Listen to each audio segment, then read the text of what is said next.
Bismillahirrahmanirrahim. Assalamualaikum warahmatullahi wabarakatuh.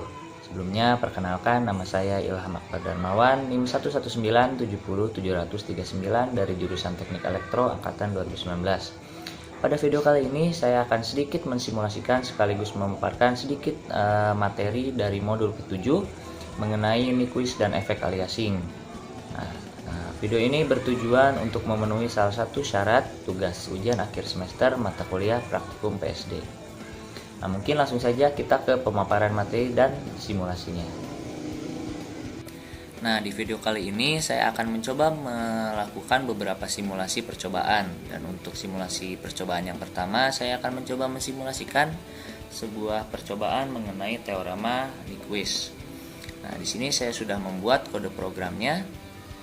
Dan seperti biasa, di awal program terdapat instruksi clear yang digunakan untuk menghapus jendela pada bagian workspace. Kemudian ada close all untuk menghapus semua image di Windows, dan CLC untuk menghapus pada bagian command window.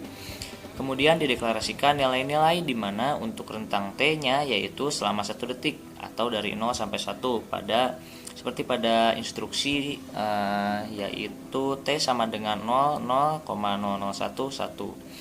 Kemudian pada line selanjutnya dimasukkan juga nilai untuk frekuensinya yaitu sebesar 2. Terlihat di sini F sama dengan 2. Dan untuk fungsi sinyal yang digambarkan yaitu Y sama dengan sin 2 kali PI kali F kali T. Dan jika ingin melihat gambar tampilannya nanti, tinggal menambahkan instruksi plot TY.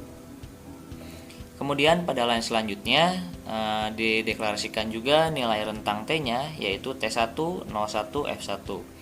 Dan untuk fungsi sinyalnya juga masih sama yaitu Y1 sin 2 kali PI kali F kali T1.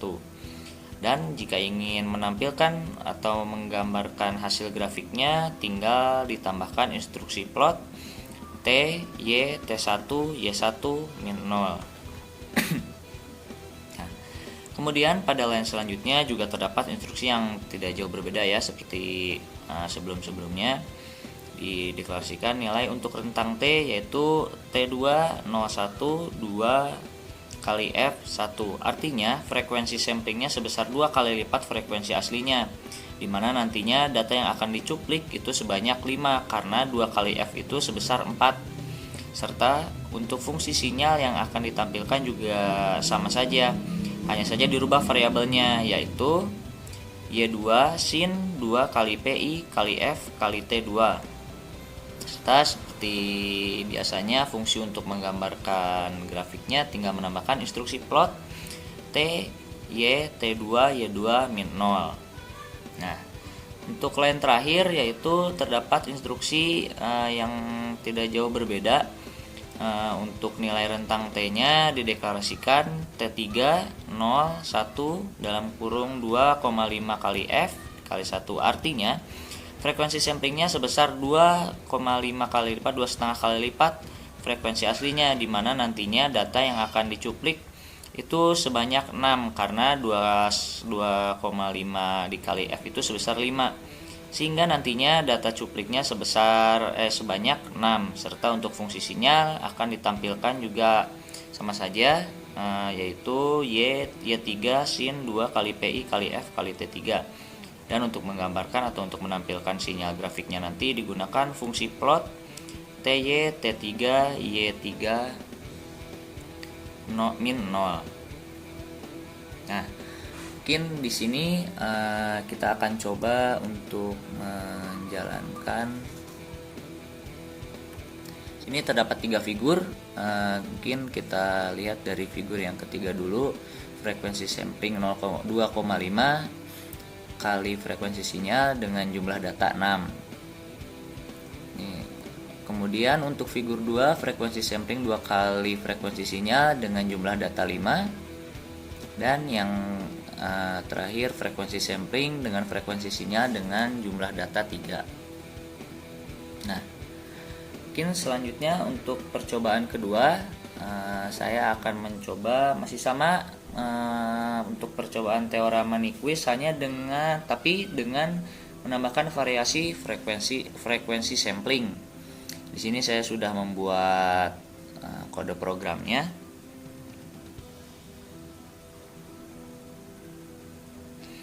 Dimana dari percobaan ini, percobaan terkait teorema Nyquist ini menggunakan variasi nilai sampling sebesar 5, 10, 30, 50 dan 70 dengan menggunakan sinyal asli yang dicuplikannya itu sinusoidalnya sama, tidak berbeda jauh seperti pada percobaan pertama tadi, di mana hasil output yang ditampilkan dari percobaan kedua ini nanti akan kita lihat, yang bisa disimpulkan bahwa semakin banyak atau semakin besar frekuensi sampling yang diberikan selama periodisasi pencuplikan, maka semakin banyak pula data sampling atau cuplik yang dihasilkan. Sedangkan semakin sedikit atau semakin kecil nilai frekuensi samplingnya, maka akan lebih sedikit pula data cuplik yang dihasilkan. Namun perlu digarisbawahi bahwa jika sampling terlalu sering, maka data yang didapat banyak yang akan didapat itu akan banyak, dan semakin sampling terlalu jarang, maka data atau informasi yang dihasilkan akan semakin hilang. Nah, di sini kita akan coba untuk menjalankan programnya.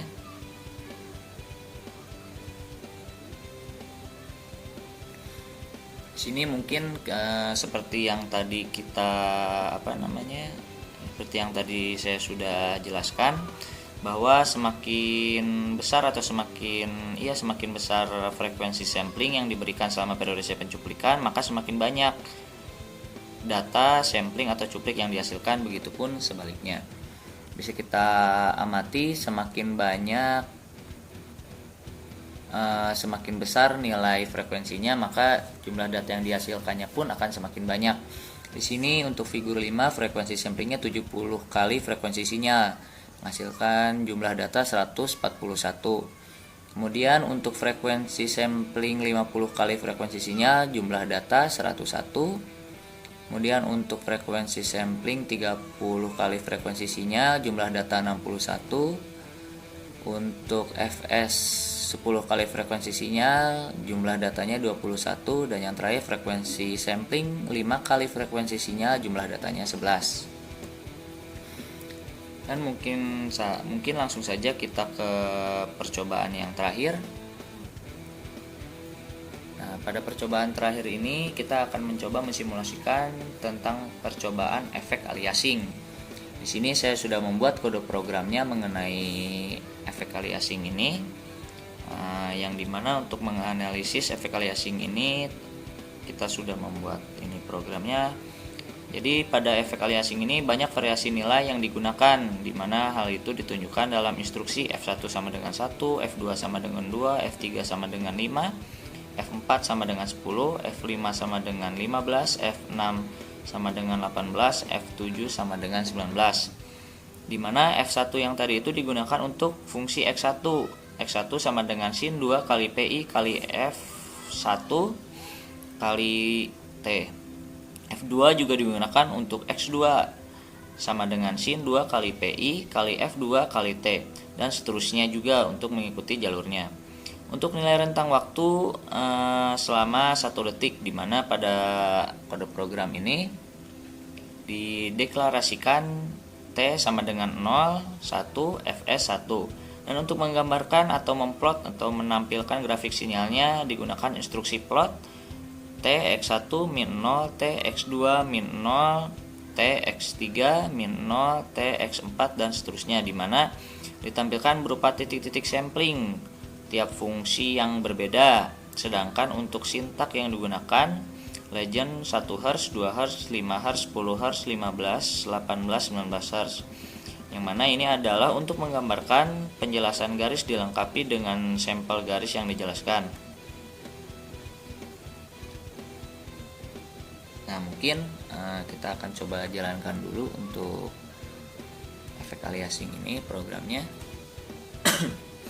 Nah, dapat kita amati dari hasil output keluaran dari efek aliasing ini, di mana garis dan titik sampling yang berwarna biru ini merupakan menunjukkan frekuensi 1 Hz, yang warna coklat itu untuk frekuensi 2 Hz, Warna kuning keemasan itu untuk garis dan titik sampling 5 Hz, yang ungu untuk 10 Hz, dan yang hijau itu untuk 15 Hz. Dan yang untuk warna biru, garis untuk yang berwarna biru itu titik sampling frekuensi 18 Hz, warna merah agak kecoklatan untuk sampling 19 Hz. Nah, jika kita amati terhadap grafik sinyal setiap frekuensinya, dapat dilihat bahwa untuk frekuensi 10 Hz itu hanya untuk jadi garis lurus saja hasilnya, sedangkan untuk frekuensi 1, 2, 5 Hz untuk disandingkan dengan bentuk grafik dari frekuensinya 15, 18, dan 19 Hz. Dari grafik sinyal dan titik samplingnya sama saja, hanya saja bentuk sinyalnya itu terbalik. Dan istilah yang dinamakan aliasing, di mana sinyal dengan frekuensi 15 Hz alias dengan sinyal 15 Hz jika disandingkan. Sedangkan sinyal 18 Hz itu alias disandingkan dengan frekuensi 2 Hz. Dan untuk sinyal frekuensi 19 Hz itu alias atau disandingkan dengan frekuensi 1 Hz. Nah,